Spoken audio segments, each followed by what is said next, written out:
Good morning everybody. So ఇక్కడ next మనకి coming exams అయితే state bank of India clerk ఒకటి ఉంది. నెక్స్ట్ వన్ ఐబిపిఎస్ కూడా నోటిఫికేషన్స్ యొక్క షెడ్యూల్ ఇచ్చారండి. ఎగ్జామ్స్ కి సంబంధించినటువంటి షెడ్యూల్ ఏదైతే ఉందో అది డేట్స్ తో సహా ప్రిలిమినరీ లెవెల్ ఎగ్జామ్స్ ఎప్పుడు అవుతాయి, అలాగే మెయిన్స్ లెవెల్ ఎగ్జామ్స్ ఎప్పుడు అవుతాయి, కంప్లీట్ డీటెయిల్స్ అనేవి ఇచ్చారండి ఆల్రెడీ. సో మనకి ఆ డీటెయిల్స్ అన్ని కూడా IBPS.in అనే వెబ్సైట్ లో ఉంటాయి కంప్లీట్ గా. సో మీరు ఆ క్యాలెండర్ చూసినట్లయితే IBPS లోని రీజనల్ రూరల్ బ్యాంక్స్ అని ఉంటాయండి, RRBs. వాటి యొక్క క్లర్క్ అండ్ ఆఫీసర్ ఆ రెండు ఎగ్జామ్స్ కి సంబంధించిన డీటెయిల్స్ ఉన్నాయి. అలాగే IBPS PO ఒకటి, IBPS క్లర్క్ ఒకటి అండి, preliminary and mains level. Even state bank of India clerk notification already release అయింది, తర్వాత సబ్మిట్ చేయడం కూడా అయిపోయింది. దానికి ఎగ్జామ్ కూడా మీకు ఈ జూన్ ఎండింగ్ లో కానీ జూలై ఫస్ట్ వీక్ లో కానీ పెడతారండి. మరి జూన్ ఎండింగ్ అనేది పాసిబిలిటీ మోస్ట్లీ లేనట్లే, ఎందుకంటే ఇంకా లాక్డౌన్ ఇంపాక్ట్ ఉంది కాబట్టి జూలై ఫస్ట్ వీక్ లో దానికి ఎగ్జామ్ పెడతారు. నెక్స్ట్ ప్రిలిమినరీ అయిన 15 days లోనే మీకు మెయిన్స్ ఎగ్జామ్ కూడా కండక్ట్ చేసేస్తారండి. అంటే ఇమీడియట్ గా ప్రిలిమినరీ ప్లస్ మెయిన్స్ కూడా అయిపోద్ది. సో మనం ప్రిలిమినరీ ఎగ్జామ్ ఒక్కదాన్నే దృష్టిలో పెట్టుకొని ఎప్పుడు ప్రిపేర్ అవ్వకూడదు, మెయిన్స్ ఎగ్జామ్ ని కూడా బేస్ చేసుకునే ప్రిపేర్ అవ్వాలండి. అయితే ఒకటండి, మనం బ్యాంక్ ఎగ్జామ్స్ వేటికి అయితే ప్రిపేర్ అవుతామో, అంటే మేజర్ గా బ్యాంకింగ్ రిలేటెడ్ ఎగ్జామ్స్ కి ప్రిపేర్ అయితే మాత్రం ఖచ్చితంగా పర్సెంటేజెస్ అనే టాపిక్ ఏదైతే ఉందో అది చాలా ఇంపార్టెంట్ అండి. ఎందుకంటే majority of the questions percentage based questions ఉంటాయి, పర్సెంటేజ్ రిలేటెడ్ టాపిక్స్ ఉంటాయి, డేటా ఇంటర్ప్రిటేషన్ ఉంటుంది. డిఐలో మాక్సిమం మీరు వాడిచ్చిన 5 questions లోని అరౌండ్ 4 questions పర్సెంటేజ్ బేస్డ్ మీదే ఉంటాయండి. సో అందుకని పర్సెంటేజ్ టాపిక్ అనే దాన్ని ఎంత బాగా నేర్చుకుంటే అంత మంచిది. ఈవెన్ మనం లో లెవెల్ నుంచి డిఫికల్టీ లెవెల్ వరకు బాగా నేర్చుకోవాలండి. మీరు ఎక్కడైనా అంటే క్లాసెస్ అయ్యి వినొచ్చు, ఇప్పుడు ఇన్స్టిట్యూట్స్ లోని వాటిలోని మీరు జాయిన్ అవుతారు, జాయిన్ అయ్యి పర్సెంటేజెస్ టాపిక్ వింటారు. ఎక్కడ విన్నా కూడా అండి అరౌండ్ వాళ్ళు పర్సెంటేజెస్ టాపిక్ మీద మీకు స్పెండ్ చేసే టైము మినిమం 2 hours స్పెండ్ చేస్తారు ఒక టాపిక్ మీద. కొన్ని ఇన్స్టిట్యూట్స్ వాళ్ళు మాక్సిమం 6 to 8 hours చెప్తారండి. అంతకంటే ఎక్కువ చెప్తే మీకు కూడా బోరింగ్ గానే ఉంటది. సో వాళ్ళు అది చెప్పిన తర్వాత వాళ్ళు చెప్పిన పాయింట్స్ ని బేస్ చేసుకొని మనం ప్రాక్టీస్ చేయాలండి. మనం ప్రాక్టీస్ చేస్తేనే కదా మనకి రిజల్ట్ ఉంటది. మీరు ప్రాక్టీస్ చేస్తుంటే మీకు ఎక్కడ అర్థమైంది, ఎక్కడ అర్థం అవ్వలేదు, ఆ పాయింట్స్ ఏవైతే ఉన్నాయో అవి క్లారిఫై చేసుకుంటూ వెళ్ళాలి. అంటే నెంబర్ ఆఫ్ క్వశ్చన్స్ చేస్తూ ఉండాలండి. కంటిన్యూగా ఎవరైతే ఎక్కువ నెంబర్ ఆఫ్ క్వశ్చన్స్ చేస్తారో, ఒకటేనండి సింపుల్ లాజిక్, కాంపిటేటివ్ లో మ్యాథమెటిక్స్ లో మీరు ది బెస్ట్ అవ్వాలంటే పర్సెంటేజెస్ కి సంబంధించిన క్వశ్చన్స్ మీరు ఏ బుక్ నుంచి, ఏ మెటీరియల్ నుంచి, ఏ వెబ్సైట్ నుంచి తీసుకున్నా పర్లేదు, అట్లీస్ట్ 300 క్వశ్చన్స్ ప్రాక్టీస్ చేయాలి. అట్లీస్ట్ నేను చెప్తుంది అట్లీస్ట్ అంటే మినిమం, ఇంకా అంతకంటే ఎక్కువ చేసినా తప్పు కాదు. మినిమం ఒక 300 క్వశ్చన్స్ పర్సెంటేజెస్ అనే టాపిక్ నుంచి మీరు ప్రాక్టీస్ చేస్తేనే అప్పుడు మీకు ఆ పర్సెంటేజెస్ అంటే గ్రిప్ వస్తుంది, మీరు చేయగలుగుతారు. ఇంకా ప్రిలిమినరీ ఎగ్జామ్ అనేది మీకు చూస్తే ప్రతిదీ తెలుసు అన్నట్టుగా వెళ్ళిపోద్దండి ఎగ్జామ్. మీకు ప్రిలిమినరీలోని చూస్తే తెలుసు అన్నట్టు వెళ్ళిపోవాలి. ఇప్పుడు SBI ఉందనుకోండి, SBI క్లర్క్ ఎగ్జామ్ 100 marks కి అప్రాక్సిమేట్లీ మీరు 70+ రాకపోతే రేసులో లేనట్లే. అలాగే IBPS క్లర్క్ అంతే 70+ రావాలి. IBPS PO అంటే అప్రాక్సిమేట్లీ 60+ రావాలి. SBI PO అన్నా 60+ రావాలి. RRB క్లర్క్ అయితే అవుట్ ఆఫ్ 80 75+ ఉండాలండి. అంత ఉంటే గానీ అది క్లియర్ చేయలేం. అలాగే RRB PO regional rural bank PO ఉంది, ఆ రీజనల్ రూరల్ బ్యాంక్ PO అయితే మీకు అవుట్ ఆఫ్ 80 65+ ఉండాలి, ఉంటేనే మనం క్లియర్ చేయగలం. సో మరి ఊరికనే అయిపోద్దండి. మనం ఎటువంటి హార్డ్ వర్క్ చేయకుండా మనకి గవర్నమెంట్ జాబ్ రావాలంటే అది కష్టం, అలా రాదు. గవర్నమెంట్ జాబ్ రావాలి అంటే మనం ఖచ్చితంగా డేలో 12 hours డెడికేట్ అయిపోవాలండి. మిగతావన్నీ పక్కన పెట్టాలి, అవన్నీ మనకి ఇంపార్టెంట్ కాదు అసలు. మీరు సెటిల్ అయ్యారంటే మీరు హ్యాపీగా ఉండొచ్చు. సో హ్యాపీగా ఉండాలంటే ముందు కష్టపడాలి. కష్టపడకుండా ఎలాగ హ్యాపీగా ఉంటాం చెప్పండి? మనకేంటి, ఒక 2 గంటలు చదవగానే బోర్ కొడుతుంది. 2 గంటలు చదివితే బోర్ కొడితే మనం ఆటోమేటిక్ గా స్కిప్ అయిపోతాం వేరే వాటికి, ఏ మూవీస్ కనో లేదా ఫ్యామిలీస్ తో చిట్ చాట్ చేయడమో, ఇలాగన్నీ మనం స్కిప్ అయిపోతున్నాం అనుకోండి, టైం ఇవ్వలేమండి. మీరు టైం ఇవ్వకపోతే రిజల్ట్ ఉండదు, మనకి మంచి రిజల్ట్ అనేది కష్టం అండి. మీరు డేలో ఇప్పుడున్న ఎగ్జామ్స్ లో ఏదో ఒకటి మీరు క్రాక్ చేద్దామని మీకు థాట్ ఉన్నట్లయితే ఖచ్చితంగా డేలో 12 hours దీనికి ఎఫర్టబుల్ గా పెట్టాలి. మీరు 12 hours టైం దీనికి ఇస్తేనే మీ చేతిలో ఒక గవర్నమెంట్ బ్యాంక్ జాబ్ ఉంటుంది.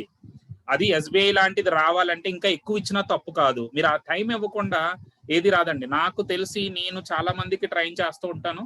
ఈ ట్రైన్ చేస్తున్నలో కష్టపడినోడికి రాకపోవడం అనే క్వశ్చన్ లేదు. ఎక్కువసేపు వాడు కూర్చుంటున్నాడంటే వాడికి ఇమీడియట్ గా రిజల్ట్ కనిపిస్తుంది. మరి కూర్చోలేని వాళ్ళు అంటే అందరూ ఇన్స్టిట్యూట్కి వస్తే జాయిన్ అయిపోతే జాబ్ వచ్చేస్తుందని ఫీల్ ఉన్న వాళ్ళు ఎక్కువ మంది ఉన్నారండి. పలానా ఇన్స్టిట్యూట్కి వెళ్తే జాబ్, పలానా ఇన్స్టిట్యూట్కి వెళ్తే వాళ్ళు గైడ్ చేస్తారు, మెటీరియల్ ప్రొవైడ్ చేస్తారు. అంతేకాని జాబ్ వచ్చేయడం అనేది మీ చేతుల్లో ఉన్న పని అండి. సో జాబ్ రావాలంటే మీరు వర్క్ చేయాలి, మీరు కష్టపడాలి, అప్పుడు జాబ్ వస్తుంది. ఓకే, సో ఇక్కడైతే ఇప్పుడు ప్రెసెంట్ అయితే నేను చెప్తున్న క్వశ్చన్స్ అండి పర్సెంటేజ్ బేస్డే, అలాగే మరి బేసిక్ క్వశ్చన్స్ కాదు. సో కొంచెం ఆలోచించదగ్గ క్వశ్చన్స్ మాట ఇవన్నీ కూడా. ఇప్పుడు నేను చెప్తున్న క్వశ్చన్స్ ఏవైతే ఉన్నాయో అన్ని పర్సెంటేజ్ బేస్డ్ క్వశ్చన్స్ అనండి. అన్ని ఎగ్జామ్స్ లో కూడా ఇప్పుడు నేను చెప్తున్న క్వశ్చన్స్ కూడా అండి ప్రీవియస్ గా చాలా ఎగ్జామ్స్ లో కనిపించినవి ఇవి. సో ఇంపార్టెంట్ క్వశ్చన్స్ మాట ఇవి. అన్ని ఎగ్జామ్స్ లోనే మనకి రిపీట్ అయ్యే పాసిబిలిటీ కూడా ఉంది ఇలాంటి క్వశ్చన్స్. సో అలాంటి క్వశ్చన్స్ అండి ఇవి. కొంచెం జాగ్రత్తగా మీరు విన్నట్లయితే ఎలా అప్రోచ్ అవుతున్నానో ఎలా చేస్తున్నానో మీరు అర్థం చేసుకోవడానికి ట్రై చేయండి. ఓకే, సో ఫస్ట్ క్వశ్చన్ చూద్దాం అండి. Gauri went to the stationeries and bought things worth 25 rupees. అంటే గౌరీ ఒక స్టేషనరీకి వెళ్ళిందంట, అక్కడికి వెళ్ళి కొన్ని థింగ్స్ ని పర్చేస్ చేసింది. మొత్తం మీద తనకి 25 రూపీస్ ఖర్చు అయ్యిందంట అండి గౌరీకి. Out of which 30 paisa went on sales tax. అంటే మనం కొన్న ఐటమ్స్ మీద సేల్స్ ట్యాక్స్ పడుతుందండి. అయితే అన్ని ఐటమ్స్ కి సేల్స్ ట్యాక్స్ ఉండదు, ఓన్లీ ట్యాక్సబుల్ పర్చేజెస్ ఏవైతే ఉన్నాయంటే కొన్ని ఐటమ్స్ కి ట్యాక్స్ పడుతుందండి, వాటికి మాత్రమే సేల్స్ ట్యాక్స్ వేస్తారు. మిగతావి ట్యాక్స్ ఫ్రీ ఐటమ్స్ ఉంటాయి. సో 25 రూపీస్ లోని తను పే చేసిన 25 రూపీస్ లోనంట 30 పైసా ట్యాక్స్ కింద కట్టిందంట. సో 25 రూపీస్ లోని 30 పైసా ట్యాక్స్ కింద పే చేసిందండి. అంటే ఒరిజినల్ గా తన ఐటమ్స్ కి పే చేసిన మనీ అయితే 24 రూపీస్ 70 పైసా. ఐటమ్స్ కి పే చేసిన మనీ ఎంత అండి 24 రూపీస్ 70 పైసా. 30 పైసా సేల్స్ ట్యాక్స్ కింద వెళ్ళిపోయింది అనమాట. అయితే ఈ సేల్స్ ట్యాక్స్ అనేది దేని మీద వేస్తారు? Taxable items. అంటే మీరు కొన్న ఐటమ్స్ లో ఇప్పుడు సపోజ్ కి మీరే ఒక స్టేషనరీకి వెళ్ళి అక్కడికి వెళ్ళి మీరు రైస్, దాల్ ఇలాంటివి కొన్ని ఐటమ్స్ కొన్నారు, అంటే ఎసెన్షియల్ ఐటమ్స్ అంటారు వాటిని. అవి కాకుండా మళ్ళీ కాస్మెటిక్స్ మాట, సెంట్ కానీ ఓకే, లేదా డిఫరెంట్ కాస్మెటిక్ ఫేస్ క్రీమ్స్ కానీ ఇలాంటివి కొన్నారన్నమాట. వాటికి ట్యాక్స్ ఉంటుంది, వీటికి ట్యాక్స్ ఉండదు. అంటే ఎసెన్షియల్ ఐటమ్స్ కి మాక్సిమం ట్యాక్స్ ఉండదండి. నాన్ ఎసెన్షియల్ ఐటమ్స్ ఏవైతే ఉన్నాయో వాటి మీద ట్యాక్స్ వేస్తారు. అంటే మనం కొన్న వాటిలో ఎసెన్షియల్ ఉంటాయి, నాన్ ఎసెన్షియల్ ఉంటాయి. ఈ నాన్ ఎసెన్షియల్ ఐటమ్స్ మీద ట్యాక్స్ వేస్తే ఎంత ట్యాక్స్ అంటే ఎలాగేస్తారు? ఒక రేట్ ఉంటది, అంటే 100కి ఇంత ట్యాక్స్ పడుతుంది అంటే ఇక్కడ మనకి ట్యాక్స్ రేట్ ఇచ్చాడు 6% అని. అంటే మీరు 100 రూపాయల ఐటమ్స్ కొంటే 6 రూపీస్ ట్యాక్స్ పడుతుంది. అయితే యాక్చువల్ గా మనకి ఇక్కడ 6 రూపీస్ ట్యాక్స్ పడలేదు, ఎంత పడ్డది 30 పైసా. అంటే మీరు ట్యాక్స్బుల్ ఐటమ్స్ 100 రూపాయలు కూడా కొనలేదు అని అర్థం. ఎందుకంటే మీరు 100 రూపీస్ ఐటమ్స్ కొంటేనే 6 రూపీస్ ట్యాక్స్ కట్టాలి. కానీ ఇక్కడ మీరు కడుతున్న ట్యాక్స్ 30 పైసా. అంటే మీరు ఎంత వాల్యూ ఉన్న ఐటమ్స్ కొన్నారో దాన్ని బట్టి కాలిక్యులేట్ చేయాలి. ఎంత వాల్యూ ఉన్న ఐటమ్స్ కొన్నారో దాన్ని బట్టే ఫైండ్ అవుట్ చేయాలండి. సో ఇప్పుడు మనం ఏం చేస్తామంటే సో ఆ వాల్యూ మనం కాలిక్యులేట్ చేయాలన్నమాట. సో ఇక్కడ మనకి ట్యాక్స్ రేట్ ఉంది కదండి, ట్యాక్స్ రేట్ ఎంత ఉందండి 6%. ఈ 6% వేస్తే ట్యాక్స్ ఎంత వచ్చిందండి 30 పైసా వచ్చిందండి. ట్యాక్స్ అనేది 30 పైసా, అంటే 6% వాల్యూ 30 పైసా. ఇప్పుడు మనం ఏం చేయాలి అంటే ట్యాక్సిబుల్ వాల్యూ అంటే ఎంత ఐటమ్స్ మీద ఈ ట్యాక్స్ వేసారో తెలియాలి అంటే 100% కట్టాలి. ఇది మనం పర్సెంటేజ్ లో నేర్చుకుంటాం ఎప్పుడు కూడా. సో 100% అనేది ఎంతో మీరు కాలిక్యులేట్ చేస్తే మీరు ఎంత ఐటమ్స్ మీద వీడి 6% వేసాడో తెలుస్తుంది అన్నమాట. సో ఈ 100% వాల్యూ ఏదైతే ఉందో అది కాలిక్యులేట్ చేయాలండి మనం. సో 100% వాల్యూ ఫైండ్ అవుట్ చేయాలి. సో అంటే ఏం చేస్తాం 100 ఇంటూ 30 డివైడెడ్ బై 6. దీన్ని యూనిటరీ మెథడ్ అంటారండి. సో అంటే 1 యూనిట్ మాట. 6% అంటే 30 పైసా కదా, 1% అంటే 30/6, 100% అంటే ఇంటూ 100 అవుతుంది. So 6 5s. సో ఇది సింప్లిఫై చేసినట్లయితే మీకు 500 పైసలు వస్తుందండి. 500 పైసలు అంటే 5 రూపీస్. రూపీస్ లో అయితే 5 రూపీస్ మాట. సో 5 రూపీస్ ఐటమ్స్ మీద ఈ 6% ట్యాక్స్ వేస్తే 30 పైసా అయింది. అందుకే 30 పైసా మనం ట్యాక్స్ కట్టాం. అంటే మన ట్యాక్సిబుల్ ఐటమ్స్ వాల్యూ ఎంత అండి 5 రూపీస్. అంటే మనం కొన్న వాల్యూస్ లో అంటే మనం మొత్తం ఐటమ్స్ కంటూ ఎంత పే చేసామండి 24 రూపీస్ 70 పైసా పే చేసాం కదా. ఇందులో ఈ 24 రూపీస్ 70 పైసాలోని ట్యాక్సిబుల్ ఐటమ్స్ వాల్యూ 5 రూపీస్ మాట. ఈ 5 రూపీస్ తీసేయండి, తీసేస్తే మీకు 19 రూపీస్ 70 పైసా వస్తుందండి. ఈ 19 రూపీస్ 70 పైసా ఏవైతే ఉందో ఇది ట్యాక్స్ ఫ్రీ ఐటమ్స్ యొక్క వాల్యూ మాట. సో వాడు అడిగింది అదే, what was the cost of tax free items. ఈ ప్రాబ్లం మాత్రం అండి అర్థం అవడానికి ఒక 2-3 టైమ్స్ మీరు ఇదే వీడియోని చూడడానికి ట్రై చేయండి. ఎందుకంటే ఇది వెంటనే తీసుకునే క్వశ్చన్ కాదు. ఎందుకంటే ఆ ట్యాక్స్ మీద వాటి మీద అందరికీ అంత నాలెడ్జ్ ఉండదు. ఏదో మాకు తెలుసు అన్నట్లుగా చెప్పుకుంటూ వెళ్తాం కాబట్టి కొంచెం ఏదైనా ఒక పాయింట్ మిస్ అవ్వచ్చు. మీరు ఒక 2-3 టైమ్స్ విన్నట్లయితే మీకు క్లారిటీ ఉంటుందండి. మరి ఒకసారి వెనకండి ఒక 2-3 టైమ్స్ ఈ ప్రాబ్లమ్ ని వినడానికి ట్రై చేయండి. సో నేను కూడా రిపీట్ చేస్తున్నాను ప్రాబ్లమ్ ని. Gauri went to the stationeries and bought things worth 25 rupees. So మొత్తం మీద తను 25 రూపీస్ వర్త్ ఉన్నటువంటి ఐటమ్స్ ని కొన్నది. Out of which 30 paisa went on sales tax. అందులో 30 పైసా సేల్స్ ట్యాక్స్ కింద పే చేసింది. ఆన్ ట్యాక్సిబుల్ పర్చేసెస్ అంటే ట్యాక్సిబుల్ ఐటమ్స్ ఏ ఉన్నాయో దాని మీద ట్యాక్స్ రేట్ వేయడం వల్ల 30 పైసా కట్టవలసి వచ్చింది. If the tax rate was 6%, దీని మీనింగ్ ఏంటంటే మీరు 100 రూపీస్ ట్యాక్సిబుల్ ఐటమ్స్ కొంటే ఎక్స్ట్రాగా 6 రూపీస్ కట్టాలి. 100 రూపీస్ ట్యాక్సిబుల్ ఐటమ్స్ కొంటే ఎక్స్ట్రాగా 6 రూపీస్ ట్యాక్స్ పే చేయవలసి ఉంటుంది అన్నమాట. అయితే ఇక్కడ మనం 30 పైసా పే చేస్తున్నాం అంటే 100 రూపాయల ఐటమ్స్ ఏమీ కొనలేదు, అక్కడ టోటల్ కాస్ట్ కూడా అంత పడలేదు కాబట్టి వాల్యూ చాలా తక్కువ ఉంటుంది. Then what was the cost of tax free items అంటే మీరు కొన్న ఐటమ్స్ లో ట్యాక్స్ లేని ఐటమ్స్ ఉంటాయి కదా, వాటి యొక్క వాల్యూ అనేది ఎంత అనేది క్యాల్కులేట్ చేయమంటున్నాడు. మొత్తం 25 రూపీస్ కదా, ముందు ఆ 30 పైసా ట్యాక్స్ తీస్తానండి. అంటే మొత్తం మీద నేను ఐటమ్స్ కి పే చేసింది 24 రూపీస్ 70 పైసా. ట్యాక్సిబుల్ ట్యాక్స్ ఫ్రీ రెండు కలిపి 24 రూపీస్ 70 పైసా అనేది ఐటమ్స్ యొక్క కాస్ట్. అయితే ఇక్కడ మనకి ట్యాక్స్ రేట్ వేసాడు కదా ట్యాక్సిబుల్ ఐటమ్స్ మీద 6% వేస్తే మనం 30 పైసా ట్యాక్స్ పే చేస్తున్నాం అండి. అంటే 6% అంటే 30 పైసా అని అర్థం. 100% కడితే ఎంత వాల్యూ మీద ఈ ట్యాక్స్ వేసారో తెలుస్తుంది. సో 100% కాలిక్యులేట్ చేసాం, కాలిక్యులేట్ చేస్తే 500 పైసలు అని వచ్చింది, అంటే 5 రూపీస్ అండి. అంటే మొత్తం 24 రూపీస్ 70 పైసా కదా నేను ఐటమ్స్ కి కడుతున్న అమౌంట్. అందులో ఈ ట్యాక్సిబుల్ ఐటమ్ ఇది, అంటే ట్యాక్సిబుల్ అంటే ఏంటి, ట్యాక్స్ వేసే ఐటమ్స్ వాల్యూ మాట, అది 5 రూపీస్ తీసేస్తే మిగతా అమౌంట్ ఏదైతే ఉందో అది ట్యాక్స్ ఫ్రీస్ కి సంబంధించిన మాట. సో ట్యాక్స్ ఫ్రీ ఐటమ్స్ యొక్క వాల్యూ ఎంత అండి, 19 రూపీస్ 70 పైసా అనేది ట్యాక్స్ ఫ్రీ ఐటమ్స్ యొక్క వాల్యూ. సో ఇక్కడ మనకి ఈ ప్రాబ్లం లో అయితే మనకి ఆప్షన్ సి అనేది కరెక్ట్ ఆన్సర్ అండి. ఈ పర్టికులర్ ప్రాబ్లం అండి చాలా ఇంపార్టెంట్, చాలా ఎగ్జామ్స్ లో మేము చూసిన క్వశ్చన్ మాట. ఈవెన్ మన బ్యాంక్ ఎగ్జామ్స్ గానే కాకుండా పర్టికులర్ గా రిమైనింగ్ ఎగ్జామ్స్ ఉంటాయి కదండి, మేనేజ్మెంట్ ఎగ్జామ్స్ కానీ, తర్వాత మన ఎస్ఎస్సి ఎగ్జామ్స్ కానీ, లేదా ఎస్ఐ అండ్ కానిస్టేబుల్ ఎగ్జామ్, ఇలాంటి ఎగ్జామ్స్ లో కూడా ఈ టైప్ ఆఫ్ పర్సంటేజెస్ అనేది ఏ కాంపిటేటివ్ ఎగ్జామ్స్ కైనా కామన్ అండి. సో ఆ పర్సంటేజెస్ అనే టాపిక్ ని మనం బాగా నేర్చుకోవడానికి ట్రై చేయాలి. బాగా నేర్చుకోవడం అంటే ఒకరి దగ్గర విన్నంత మాత్రాన్ని వచ్చేది, మనం ప్రాక్టీస్ చేసి మనం కూర్చొని ఎందుకు అది అలా రాస్తున్నాం అని ఆలోచిస్తేనే వస్తుంది. ఆ పాయింట్ చాలా ఇంపార్టెంట్ అండి. మీరు అది రికగ్నైజ్ చేయనంత కాలం మీరు నేర్చుకోలేరు. మీరు టైం ఇవ్వాలండి, ఎంత చిరాకు పెట్టినా టైం ఇవ్వాలి దానికి. అది ఎంత చిరాకు పెడుతున్నా మీరు దాని మీద వర్క్ చేయడం స్టార్ట్ చేయాలి, అప్పుడు అది వస్తుంది. చిరాకు అనేది కామన్ అండి. ఒకటే గుర్తుపెట్టుకోండి, మనకి ఏదైనా ఒక ఫ్రూట్ కావాలంటే కష్టంగానే ఉంటది. ఓకే, ఊరికనే ఫ్రూట్ రాదు. సో ఫ్రూట్ రావాలంటే మనం కష్టపడాలి, కష్టపడితేనే మంచి ఫ్రూట్ వస్తుంది, లేకపోతే ఎలాగ వస్తుంది చెప్పండి. సో మనం వంతో కొంత కష్టపడి వర్క్ చెయ్యాలి. చూడండి, మనం ఏదో సినిమా చూస్తే ఎంత హాయిగా ఉంటుంది, ప్రశాంతంగా ఉంటుంది, దానివల్ల ఎటువంటి ఉపయోగం లేదు కాబట్టి. అదే మనం చదువుతుంటే ఎంత చిరాకు వస్తుంది, ఎందుకంటే ఉపయోగం ఉంది. ఉపయోగం ఉన్న వాటికి మనం కష్టపడలేం. ఉపయోగం లేని వాటి గురించి ఎంతసేపు అయినా, ఎంత ఓపికగా అయినా, అవసరమైతే రాత్రి అంతా పడుకోకుండా ఆ సినిమా మొత్తం చూస్తాం. కానీ చదవాలి అంటే ఆ పని, ఆ డెడికేషన్ ఉండదు మన దగ్గర. ఆ డెడికేషన్ లేకపోతే వర్కౌట్ అవ్వదు మాట మనకి. ఎప్పుడైతే మనకు ఆ డెడికేషన్ ఉంటుందో అప్పుడే మనం అందులో రిజల్ట్ చూపించగలం. ఓకే, అన్నిటినీ పక్కన పెట్టి అదే మన ప్రపంచం అనుకున్నప్పుడే మన చేతిలో జాబ్ ఉంటుందండి. చూడండి నెక్స్ట్ ప్రాబ్లం అండి ఇది. Fresh fruit contains 68% water and dry fruit contains 20% water. So fresh fruit ఒకటి ఉందంట, అందులో 68% వాటర్ ఉందంట అండి. డ్రై ఫ్రూట్ అంటండి, డ్రై ఫ్రూట్ అంటే దాన్ని ఎండబెట్టిన తర్వాత కూడా అందులో వాటర్ ఉంటుంది, ఎందుకంటే ఎండిన తర్వాత ఆ వాటర్ యొక్క కంటెంట్ పోదు కదండి. ఎగ్జాంపుల్ అండి, మనం గ్రేప్స్ చూస్తాం కదా, గ్రేప్స్ మీరు ఫ్రెష్ గా ఉన్నప్పుడు వాటరిష్ గా ఉంటాయి, దాన్ని ఎండబెట్టియండి, దాన్ని కిస్మిస్ అంటారు కదా. ఓకే, సో ఆ వాటికి ఏంటవుతుందండి, ఆటోమేటిక్ గా ఆ ఎండిపోయిన తర్వాత ఆ వాటర్ కంటెంట్ పడిపోద్ది, అంటే 20% వచ్చింది. అది వాటి చెప్తుంది మాట.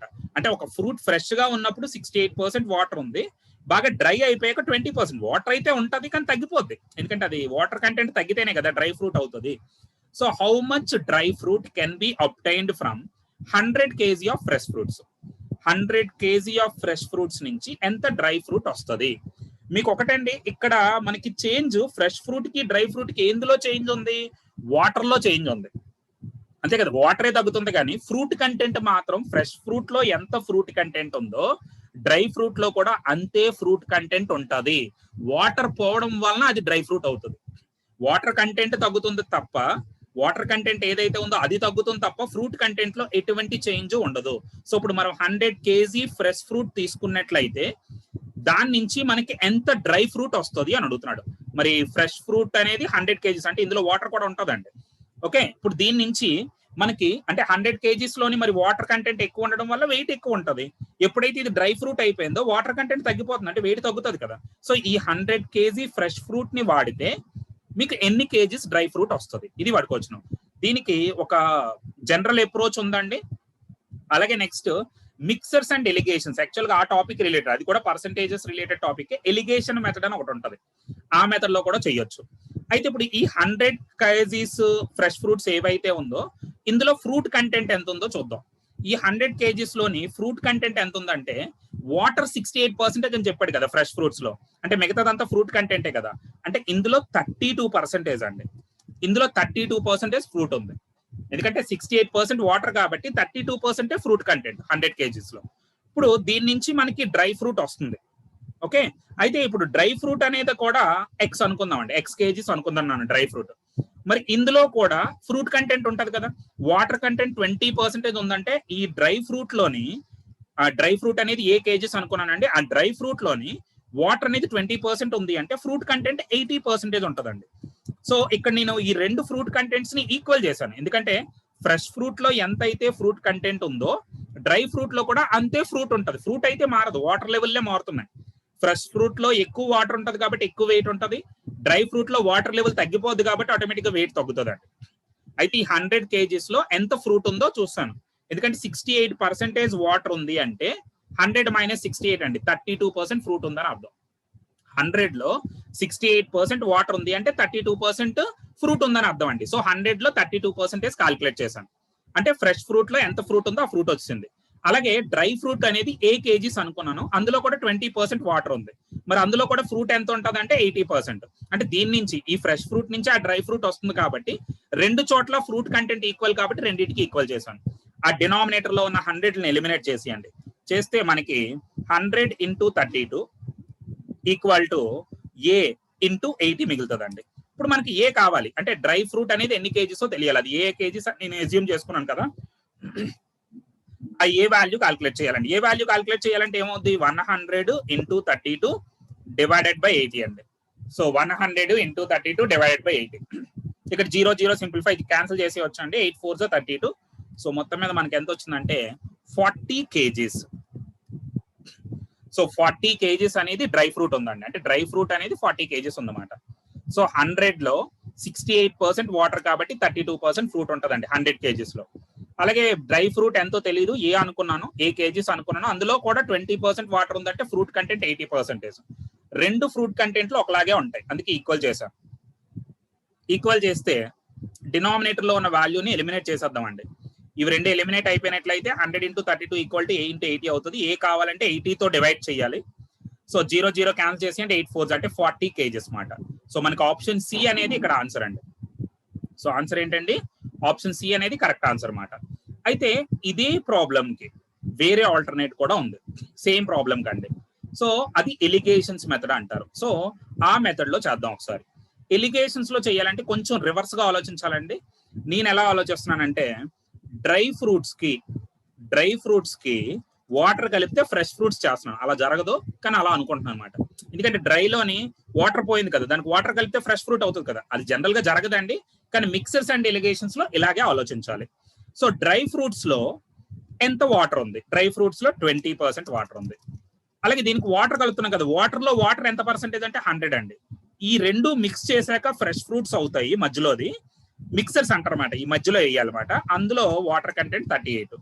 ఇప్పుడు తర్వాత అండి ఈ 100 కి 68 కి డిఫరెన్స్ ముందు రాయాలండి, క్రాస్ గా మాట. 100 కి 68 అంటే మీకు మిక్సర్స్ అనే టాపిక్ ఐడియా ఉంటే ఈ మెథడ్ మీద ఒక అవగాహన ఉంటుంది, లేకపోయినా తర్వాత చూసినప్పుడైనా ఇది మీకు బాగా అర్థం అవుతుందండి. 100 కి 68 కి డిఫరెన్స్ 32 అండి. ఇక్కడ 20 కి 68 కి డిఫరెన్స్ అయితే 48. ఇప్పుడు ఈ 32 కి 48 కి రేషియో కట్టాలి, 16 టేబుల్లో చేస్తున్నానండి. 16 2 16 3 అంటే 2:3 రేషియో మాట.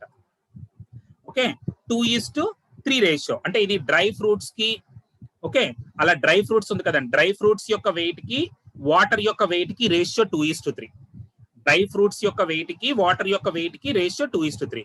మరి ఫ్రెష్ ఫ్రూట్స్ యొక్క వెయిట్ ఎంత అవుతుంది అంటే ఈ రెండు కలిపితే కదా ఫ్రెష్ ఫ్రూట్స్ అవుతుంది, అంటే 5 parts అండి. ఇది ఫ్రెష్ ఫ్రూట్స్ యొక్క వెయిట్. ఈ 5 parts వాల్యూ వాడు 100 kgs అని ఇచ్చాడు. మరి 1 part వాల్యూ ఎంత అవుతుందండి, 5 parts వాల్యూ 100 kgs అంటే 1 part వాల్యూ 20 kgs అండి.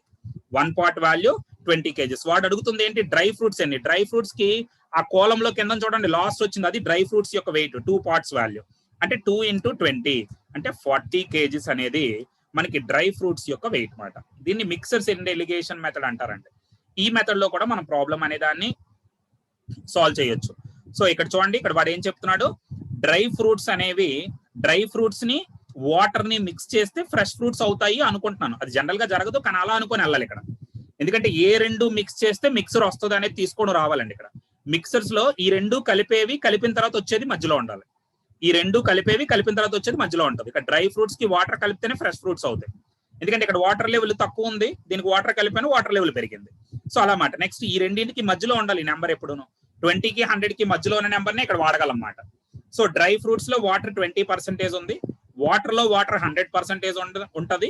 ఈ రెండు మిక్స్ చేసాక ఫ్రెష్ ఫ్రూట్స్ అవుతాయి, అందులో వాటర్ 68% వాడే ప్రాబ్లం లో ఇచ్చాడు. తర్వాత ఏం చేస్తున్నాం అండి, నెక్స్ట్ మనం చేసేది ఈ 100కి 68కి డిఫరెన్స్ అండి. మనం ఏం చేస్తున్నాం, 100కి 68కి డిఫరెన్స్. ఈ డిఫరెన్స్ ఏదైతే ఉందో అది ఇక్కడ రాశానండి. 100కి 68కి డిఫరెన్స్ ని 32 ఇక్కడ రాశాను. ఓకే, 100కి 68కి డిఫరెన్స్. అలాగే నెక్స్ట్ అండి ఈ 20కి 68కి డిఫరెన్స్. 20కి 68కి డిఫరెన్స్ ఏదైతే ఉందో ఆ డిఫరెన్స్ ఇక్కడ రాశానండి. ఆ డిఫరెన్స్ ఎంత అండి, 48. సో 48 అక్కడ రాసాం.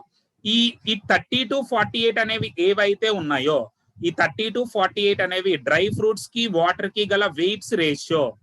డ్రై ఫ్రూట్ కి వాటర్ కి గల వెయిట్స్ రేషియో ఎంత అండి, 32 and 48, 16 2s 16 3s.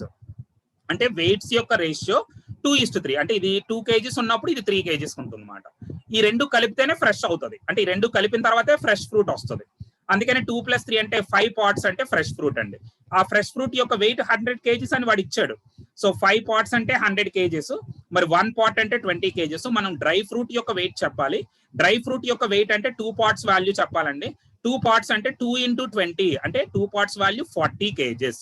2 × 20 అంటే ఎంత అండి, 40 kgs. సో 40 kgs అనేది ఆ డ్రై ఫ్రూట్ యొక్క వెయిట్. సో ఇది చాలా ఇంపార్టెంట్ ప్రాబ్లం అండి, అన్ని ఎగ్జామ్స్ కి ఇంపార్టెంట్. చాలా రిపీటెడ్ క్వశ్చన్, ఇలాంటి టైప్ ఆఫ్ క్వశ్చన్స్ చాలా రెగ్యులర్ గా అడుగుతున్నారు. సో కొంచెం బాగా నేర్చుకోవడానికే ట్రై చేయాలండి ఈ క్వశ్చన్ మాత్రం. ఓకే, కొంచెం కన్ఫ్యూజింగ్ గా ఉన్నా చాలా మంచి క్వశ్చన్ మాట ఇది. తర్వాత అండి 12th ప్రాబ్లం చూద్దాం. 12th ప్రాబ్లం లో 2 టైలర్స్ ఉన్నారండి. ఇద్దరు టైలర్స్ ఉన్నారంట, ఎక్స్ అండ్ వై అనే టైలర్స్ ఉన్నారు. వీళ్ళు are paid a total of 550 per week. వీళ్ళిద్దరికి కలిపి ఒక వీక్ కి 550 రూపీస్ ఇస్తున్నారంట అండి, ఎక్స్ అనే టైలర్ కి, వై అనే టైలర్ కి, బై దేర్ ఎంప్లాయర్. ఎంప్లాయర్ అనేవాడు, ఎంప్లాయర్ అంటే వీళ్ళిద్దరికి జాబ్ ఇచ్చిన వాడు ఎవరైతే ఉంటాడో అతను వీళ్ళిద్దరికి కలిపి, ఎక్స్ కి వై కి కలిపి 550 రూపీస్ పర్ వీక్ ఇస్తున్నాడంట. అంటే వీళ్ళిద్దరికి కలిపి వచ్చే అమౌంట్ 550 రూపీస్. 550 రూపీస్ వస్తుందంట. If X is paid 120% of the sum paid to Y. వైకి ఎంత పే చేస్తున్నారో అందులో 120% ఎక్స్ కి పే చేస్తున్నారు, అంటే ఎక్స్ కి ఎక్కువ పే చేస్తున్నారు. వైకి ఎంత అమౌంట్ అయితే పే చేస్తున్నారో అందులో ఎక్స్ కి పే చేసేది 120% అంట. అంటే వై పే చేసే దానికి మీరు 120% కడితే ఎక్స్ కి పే చేసే అమౌంట్ వస్తుంది. అయితే వీడు అడుగుతుంది క్వశ్చన్ ఏంటంటే, how much is Y paid per week. అసలు వైకి ఎంత పే చేస్తారు, సో వై అనే వాడికి ఎంత పే చేస్తారో కాల్కులేట్ చేయమంటున్నాడు. దీన్ని time and work related topic అండి. ఇది కూడా మనకి అన్ని ఎగ్జామ్స్ లోని చాలా important topic. Time and work అనేది టైమ్ అండ్ వర్క్ కి సంబంధించింది. ఇది మెయిన్ ఎఫిషియన్సీస్ మీద బేస్ అయి ఉంటది. సో ఇక్కడ ఎక్స్ అనే పర్సన్ ఉన్నాడు, మరొక పర్సన్ వై ఉన్నాడండి. అయితే ఎక్స్ కి పే చేసేది వైకి పే చేసే దాంట్లో 120 కదా. వైకి సపోజ్ కి నేను 100 పే చేశారని అనుకుంటున్నాను, అప్పుడు ఎక్స్ కి పే చేసే మనీ ఎంత అవుతుందంటే 120 అవుతుందండి. ఎందుకంటే వైకి పే చేసే దాంట్లో 120% అని చెప్పాడు. సో వైకి పే చేసే దాంట్లో 120% అంటే, సో వైని 100 అనుకుంటే ఎక్స్ కి పే చేసేది 120. అయితే ఈ రెండింటికి రేషియో కడదాం అండి. 0 0 ఎలిమినేట్ చేయొచ్చు. 2 6 12, తర్వాత 2 5 10. అంటే ఎక్స్ 5 వైకి వాళ్ళు పే చేసే అమౌంట్స్ రేషియో అన్నమాట. అంటే వైకి మీరు 5 రూపీస్ పే చేస్తే ఎక్స్ కి 6 రూపీస్ పే చేస్తారు. వైకి 5 పే చేసినప్పుడు ఎక్స్ కి 6. అయితే వీడు అడుగుతున్న క్వశ్చన్ ఏంటంటే, ఇద్దరికి కలిపి పే చేసిన మనీ ఇచ్చాడు. ఇద్దరికి కలిపి అంటే 11 parts కదండి. ఇద్దరికి కలిపి 11 parts మాట. 11 parts అంటే ఇద్దరికి కలిపి 550 పే చేస్తున్నాడు వాడు. ఇద్దరికి కలిపి 550 అంటే 11 parts అంటే 550. మరి దీన్ని బట్టి మనం 1 part అంటే ఎంతో చెప్పొచ్చు అండి. సో 1 part అంటే 50 రూపీస్ మాట. ఇద్దరికి కలిపి 11 parts పే చేస్తున్నాడు, అంటే 550 రూపీస్ పే చేస్తున్నాడు వీక్ కి. సో 1 part అంటే 50 రూపీస్. వీడు అడుగుతుంది వై అనే వాడికి ఎంత పే చేస్తున్నాడు. వై అనే వాడికి 5 parts కదా వీడిస్తున్నాడు. మరి 5 parts అంటే ఒక పార్ట్ 50 అయితే మరి 5 పార్ట్స్ అంటే 5 into 50 అంటే ఎంత అవుతుందండి 250 రూపీస్ పే చేస్తున్నట్లు. సో వై అనేవాడికి ఎంత పే చేస్తున్నాడండి 250 రూపీస్. సో మనకి ఇక్కడ ఆప్షన్ బి అనేది కరెక్ట్ ఆన్సర్ అవుతుంది. చూడండి ఇద్దరు టైలర్స్ ఉన్నారు. సో ఇద్దరు టైలర్స్ ఎక్స్ వై అనే టైలర్స్ ఉన్నారండి. ఎక్స్ అనే వాడికి వై అనే వాడికి కలిపి పర్ వీక్ కి 550 రూపీస్ వాడు ఎంప్లాయర్ పే చేస్తున్నాడు. If X paid 120% of the sum paid to Y, వైకి ఎంత పే చేస్తున్నారో అందులో 120% ఎక్స్ కి పే చేస్తున్నారు. How much is Y paid per week, మరి వైకి ఒక వీక్ లో ఎంత అమౌంట్ వస్తుంది, ఇది వాడికి వచ్చిన. ఓకే, సో ఎక్స్ అనేవాడు వైకి పే చేసే దాంట్లో 120 కాబట్టి వైకి 100 పే చేస్తున్నారు అనుకుంటే ఎక్స్ కి 120 అవుతుంది. ఇప్పుడు ఈ రెండింటికి రేషియో కట్టానండి, 0 0 ఎలిమినేట్ చేస్తాను, 2 6 2 5 అంటే వైకి 5 రూపీస్ పే చేసినప్పుడు ఎక్స్ కి 6 రూపీస్ అంటే ఇద్దరికి కలిపి పే చేస్తుంది 11 రూపీస్. ఈ 11 రూపీస్ అంటే వాడు మనకి ఇచ్చింది ఎంత అండి 550. 11 పార్ట్స్ అంటే 550 అండి. మరి 1 పార్ట్ అంటే 50 రూపీస్ అవుతుంది. మనం వైకి అడిగాడు, ఒక వీక్ కి వైకి ఎంత పే చేస్తున్నాడు అంటే 5 పార్ట్స్ అండి. సో 5 పార్ట్స్ అంటే 5 into 50, 5 into 50 అంటే ఎంత అవుతుందండి 250 రూపీస్ వైకి పే చేస్తున్నాడు. టైమ్ అండ్ వర్క్ అనే టాపిక్ ఒకటి చాలా ఇంపార్టెంట్ అండి. ఇది కూడా పర్సెంటేజెస్ లాగే ఉంటది టాపిక్. ఒక్కసారి జాగ్రత్తగా నేర్చుకున్న తర్వాత దీని మీద కనీసం ఒక 200 క్వశ్చన్స్ ప్రాక్టీస్ చేస్తే గానీ టాపిక్ అనేది మీ గ్రిప్ లోకి రాదు. టాపిక్ అర్థం అయిపోద్దండి, చెప్తున్నప్పుడు ఎవరు చెప్తున్నప్పుడైనా చాలా బాగుంటది, కానీ మనం చేస్తున్నప్పుడు మనకి రావాలండి టాపిక్ ఎప్పుడైనా. సో మనం చేస్తున్నప్పుడు వస్తేనే మనకు ఆ టాపిక్ వచ్చినట్లు. సో అందుకనే మనం కొంచెం బాగా వర్క్ చేయడం అనేది చాలా ఇంపార్టెంట్. ఇక్కడ చూడండి మరొక క్వశ్చన్ అండి, ఇది పర్సెంటేజ్ బేస్డ్ క్వశ్చన్ అండి. In an examination 75% candidate passed in English, English లో పాస్ అయిన వాళ్ళు 75% అంట. And 60% passed in mathematics, mathematics లో 60% పాస్ అయ్యారు. 25% ఫెయిల్డ్ ఇన్ బోత్, ఫెయిల్ అయిన వాళ్ళండి 25% రెండు సబ్జెక్ట్స్ లో ఫెయిల్ అయిన వాళ్ళంట. సో రెండు సబ్జెక్ట్స్ లో ఫెయిల్ అయిన వాళ్ళు ఎంతమంది అండి 25%. అంటే ఇది ఓన్లీ 2 సబ్జెక్ట్స్ లో ఫెయిల్ అయిన వాళ్ళ గురించి మాత్రమే చెప్తున్నాడు. మనం ఫెయిల్ అయిన వాళ్ళంటే అర్థం ఏంటంటే రెండు ఫెయిల్ అయినట్లు, ఒకటి ఫెయిల్ అయినట్లే. మొత్తం మీద 2 సబ్జెక్టుల్లో ఫెయిల్ అయిన వాళ్ళు, అలాగే ఇంకా సింగిల్ సబ్జెక్ట్ లో ఫెయిల్ అయిన వాళ్ళు ఉంటారు కదా, అందరినీ కలిపి మనం టోటల్ గా ఫెయిల్ అయిన వాళ్ళని చెప్తాం. వీడి 25% దేని గురించి చెప్తున్నాడు, 2 సబ్జెక్టుల్లో ఫెయిల్ అయిన వాళ్ళు. And 240 students passed the examination, మొత్తం మీద ఎగ్జామ్ లో పాస్ అయిన వాళ్ళు 240 స్టూడెంట్స్ అంట. Find the total number of candidates అని అడుగుతున్నాడు. ఎప్పుడైనా మీరు ఒకటేనండి ఇలాంటి ప్రాబ్లమ్స్ ఇచ్చినప్పుడు ఈ బోత్ ఉంది చూసారా, బోత్ అనే దాంట్లో ఏమి ఇచ్చాడు 25% ఫెయిల్డ్ ఇన్ బోత్ అన్నాడు. అంటే మొత్తం అంతా ఫెయిల్డ్ దాని మీదే మీరు ప్రాబ్లం చేయాలి ఇక్కడ. సో బోత్ అనేది పాస్డ్ ఇస్తే పాస్డ్ దాని మీద చేయాలి, ఫెయిల్డ్ ఇస్తే ఫెయిల్డ్ దాని మీద చేయాలండి. అలా చేస్తేనే ఈ ప్రాబ్లమ్ ని మనం సాల్వ్ చేయగలం. దీన్ని వెన్ డయాగ్రామ్స్ వాడతామండి ఈ ప్రాబ్లం చేయడానికి. ఈ ప్రాబ్లం కి అయితే ఖచ్చితంగా వెన్ డయాగ్రామ్ వాడాలి. సో నేను ఇలాగా 2 వెన్ డయాగ్రామ్స్ తీసుకుంటున్నానండి. ఇంగ్లీష్ కి ఒక సబ్జెక్ట్ కి, మ్యాథమెటిక్స్ ఒకటి. సో 2 వెన్ డయాగ్రామ్స్ వాడుతున్నాను, ఒకటి ఇంగ్లీష్ కండి అలాగే ఒకటి మ్యాథమెటిక్స్ కి. అయితే ఇక్కడ బోత్ అనేది ఫెయిల్డ్ ఇచ్చాడు, అందుకే నేను ఫెయిల్డ్ మీదే వెన్ డయాగ్రామ్ వేస్తాను. సో 2 ఫెయిల్ అయిన వాళ్ళని మధ్యలో వేయాలి 25%. అంటే 25% పీపుల్ 2 సబ్జెక్ట్స్ లో ఫెయిల్ అయిపోయారు. అయితే మనకి ఇంకా మిగతా ఓన్లీ ఇంగ్లీష్ లో ఫెయిల్ అయిన వాళ్ళు ఎంతమందో కావాలి. ఇక్కడ ఈ పార్ట్ ఉంది కదా, దాన్ని ఓన్లీ ఇంగ్లీష్ అంటారు అన్నమాట. ఓకే, సో మొత్తం మీద ఇంగ్లీష్ లో పాస్ అయిన వాళ్ళు 75% అండి. మరి ఇంగ్లీష్ లో పాస్ అయిన వాళ్ళు 75 అంటే 100 - 75 25% ఇంగ్లీష్ లో ఫెయిల్ అయినట్లు. 75% పాస్ అయ్యారంటే 25% ఫెయిల్ అయ్యారండి. ఆల్రెడీ ఆ 25 బోత్ లోనే ఉంది. అంటే ఓన్లీ ఇంగ్లీష్ లో ఫెయిల్ అయిన వాళ్ళు అంటే ఎవరు లేరు, ఓన్లీ ఇంగ్లీష్ లో ఫెయిల్ అయిన వాళ్ళు లేరని అర్థం అన్నమాట. సో మొత్తం మీద 75% ఇంగ్లీష్ లో పాస్ అయ్యారు అంటే 25% ఫెయిల్ అయినట్లు. అంటే ఇంగ్లీష్ సర్కిల్ మొత్తం 25 ఉండాలన్నమాట ఫెయిల్ అయిన వాళ్ళు. ఎందుకంటే నేను ఫెయిల్ అయిన దానికే వెన్ డయాగ్రామ్, మీకు బోత్ ఏది ఇచ్చారో దానికే నేను వెన్ డయాగ్రామ్ వేస్తాను. అలాగే నెక్స్ట్ అండి మ్యాథమెటిక్స్ ఓన్లీ ఫెయిల్ అయిన వాళ్ళు కావాలి. అయితే మ్యాథమెటిక్స్ లో 60% పాస్ అయ్యారండి.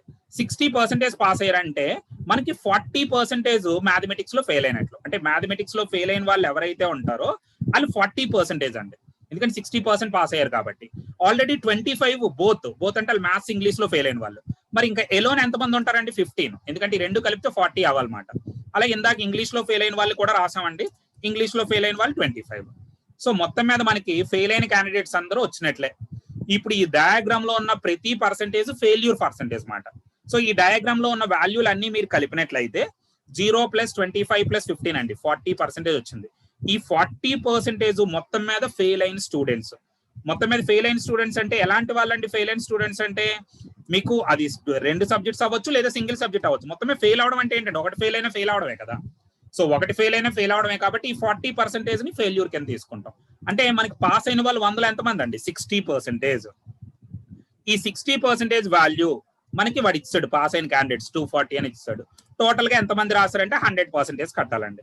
100% కడితే టోటల్ స్ట్రెంత్ ఏదైతే ఉందో ఆ టోటల్ స్ట్రెంత్ వచ్చేస్తుంది. సో దీని నుంచి మనం 100% క్యాల్కులేట్ చేస్తున్నాం. 100 into 240 డివైడెడ్ బై 60 అండి. డివైడెడ్ బై 60, 0 క్యాన్సిల్ అయిపోద్ది, 6 4s కాబట్టి 400 అనేది మనకి మొత్తం మీద ఆ క్లాస్ లో ఉన్నటువంటి టోటల్ నెంబర్ ఆఫ్ క్యాండిడేట్స్ అండి. So total number of candidates 400 people ఉన్నట్లమాట. సో 400 పీపుల్ అనేది మొత్తం మీద మనకు ఉన్నటువంటి పీపుల్. సో మొత్తం ఎంతమంది పీపుల్ ఉన్నారండి? 400 పీపుల్. సో ఆప్షన్ డి అనేది మనకి కరెక్ట్ ఆన్సర్ అనమాట. చూడండి, ఎగ్జామినేషన్ లో వాడు ఏం చెప్తున్నాడంటే, ఒక ఎగ్జామినేషన్ లో 75% క్యాండిడేట్స్ ఇంగ్లీష్ లో పాస్ అయ్యారు. అంటే ఇంగ్లీష్ లో ఫెయిల్ అయిన వాళ్ళు 25. నేను ఇక్కడ డయాగ్రామ్ దేనికి వేస్తానండి? ఫెయిల్యూర్. ఇంగ్లీష్ లో ఫెయిల్ అయిన వాళ్ళు 25 వేసాను. Next, and 60% pass in mathematics. So mathematics లో 60% పాస్ అయ్యారంటే ఫెయిల్ అయిన వాళ్ళు ఎంతమంది అండి? 40%. వీళ్ళు మ్యాథమెటిక్స్ లో ఫెయిల్ అయిన వాళ్ళు. సో అలాగే రెండిట్లో ఫెయిల్ అయిన వాళ్ళు మధ్యలో వేయాలి. వాడు రెండిట్లో ఫెయిల్ అయిన వాళ్ళు ఇచ్చారు కాబట్టి ఫెయిల్యూర్ డయాగ్రామ్ వాడుతున్నాను. రెండిట్లో పాస్ అయిన వాళ్ళ పర్సంటేజ్ ఇస్తే పాస్ అయినటువంటి దానికి డయాగ్రామ్ వేస్తాను. వాడు బోత్ దేనికి పర్సంటేజ్ ఇస్తే దాన్ని బట్టి డయాగ్రామ్. బోత్ ఫెయిల్డ్ కి పర్సంటేజ్ ఇచ్చాడు. 25% ఫెయిల్డ్ ఇన్ బోత్ అన్నాడు కదా. సో 25% ఫెయిల్డ్ ఇన్ బోత్ అంటే ఇద్దరు ఫెయిల్ అయిన దానికి 25% ఫెయిల్డ్ కే బోత్ ఇచ్చాడు. అందుకే ఫెయిల్డ్ కే డయాగ్రామ్ వేయాలి. అక్కడ వాళ్ళ 25 పాస్ ఇన్ బోత్ అన్నాడు అనుకోండి, అప్పుడు పాస్ అయిన దానికి డయాగ్రామ్ వేయాలి. మీరు ఎప్పుడైనా అదే పాయింట్ గుర్తుపెట్టుకోండి. సో 25% ఫెయిల్డ్ ఇన్ బోత్ అన్నాడు కాబట్టి అది మధ్యలో వేసానండి. సో ఇప్పుడు ఓన్లీ ఇంగ్లీష్ లో ఫెయిల్ అయిన వాళ్ళు అంటూ లేరు, ఎందుకంటే ఈ సర్కిల్ మొత్తం 25 ఉండాలి. ఆల్రెడీ ఇక్కడ 25 ఉంది, ఇక్కడ 0 వేసాను. అలాగే మ్యాథ్స్ లో 40% ఫెయిల్ అయ్యారు. ఆల్రెడీ బోత్ లో 25 ఉన్నారు కాబట్టి ఓన్లీ మ్యాథ్స్ లో 15 అండి. మొత్తం మీద ఈ సర్కిల్లో ఉన్నవన్నీ కలిపితే మొత్తం మీద ఫెయిల్ అయిన వాళ్ళు పర్సంటేజ్ వస్తుంది అన్నమాట. సో వీళ్ళందరినీ కలిపితే, ఎందుకంటే 25 రెండిట్లో ఫెయిల్ అయిన వాళ్ళు, మిగతా 15 సింగిల్ ఎలోన్ సబ్జెక్ట్స్ మాట. ఇంగ్లీష్ లో అయితే లేరు, మ్యాథ్స్ లో ఫెయిల్. ఎందుకంటే ఒక సబ్జెక్ట్ లో ఫెయిల్ అయినట్లే కదా. సో మొత్తం మీద ఫెయిల్ అయిన వాళ్ళు 40%. ఆ 40% వాల్యూ ఫెయిల్ అయిన వాళ్ళు అండి. అంటే 100 లో 40 పీపుల్ ఫెయిల్ అయితే 60% పాస్ అయినట్లు. ఆ 60% వాల్యూ మనకి ఇస్తాడు వాడు. 240 students pass in the examination. Pass అయిన వాళ్ళు అంటే రెండు సబ్జెక్ట్ లో పాస్ అయిన వాళ్ళండి. సో 240%, అదే 60% అనేది 240. ఎంతమంది క్యాండిడేట్స్ ఎగ్జామ్ రాశారంటే 100% క్యాలిక్యులేట్ చేయాలి. సో 100% వాల్యూ అంతా. So 100 into 240 divided by 60. Simplify చేసినట్లయితే సో 0 క్యాన్సిల్ అయిపోతే 6 4s 4 into 100 అంటే 400. ఓకే, సో ఇది ప్రాబ్లమ్స్ అండి. అయితే మీరు ఒకటి గుర్తుపెట్టుకోండి, మనం ప్రిపేర్ అయ్యేటప్పుడు డిఫికల్టీస్ ఉంటాయి.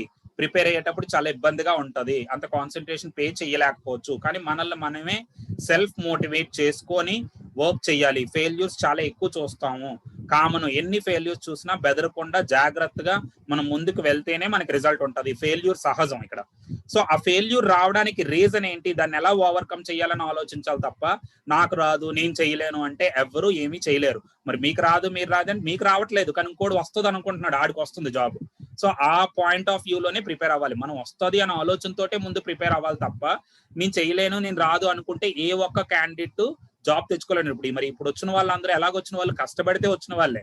మాక్సిమం ఇప్పుడు వస్తున్న న్యూ జనరేషన్ అండి, గవర్నమెంట్ జాబ్స్ ఎవరికైనా వస్తుందంటే వాడు ఎంతో హార్డ్ వర్క్ చేస్తే గానీ వాడికి రావట్లేదు. వాడు ఆ బ్లడ్ పెడుతున్నాడు దానికోసం. మనం అలా పెడితేనే కదా మనకు వస్తుంది.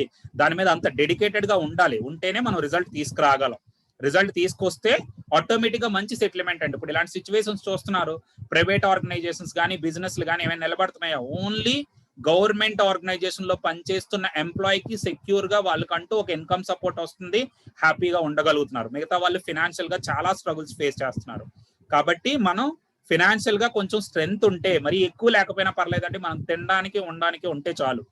ఆ మాత్రం మనం మేనేజ్ చేయగలిగితే, కొంచెం కష్టపడగలిగితే లైఫ్ లాంగ్ హ్యాపీగా ఉండొచ్చు అన్నమాట. సో కొంచెం జాగ్రత్తగా ప్రిపేర్ అవడానికి ట్రై చేయండి. Okay, so all the best, thank you.